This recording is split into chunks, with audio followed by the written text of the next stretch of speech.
আসসালামু আলাইকুম গাইস। আমি শামীম বলছি। আমি আছি পুবাইলের বিলবেলাইতে একটা কুড়িভূতি ইউনিয়নে। এই কুড়িভূতি ইউনিয়নে এখানে সচরাচর অনেক শুটিং টুটিং হয়।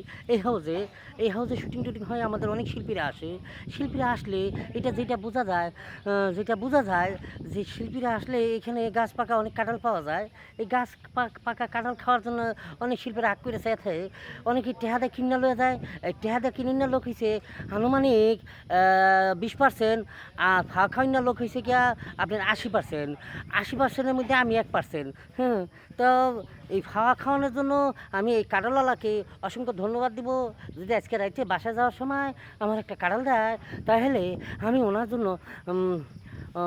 বাড়ির মালিকের জন্য একটু কাদা ভাইয়া, একটু কাদার থেকে ফেরে এলি। হ্যাঁ, আমি দোয়া করবো ভাইয়া, হ্যাঁ দোয়া করবো। হ্যাঁ, আমাদের দরিদ্র ইউনিয়ন পুবাল, না দরিদ্র না, কুটিপতি ইউনিয়ন।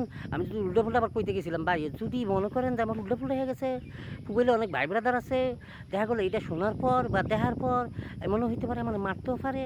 যাই হোক, আমি আপনাদের নামে প্রশংসা করতেছি। পুবাইলবাসীরা হচ্ছে আমার ভালোবাসার মানুষ, আর পুবাইলবাসীদের কারণেই আমি বেঁচে আছি, নাইলে আমি মরিগে যেতাম কবে। I love you পুবাইলবাসী। আর এই কুটিপতি ইউনিয়নে আপনারা সবাই আসবেন এই কাঁঠাল খাওয়ার জন্য। আসসালামু আলাইকুম।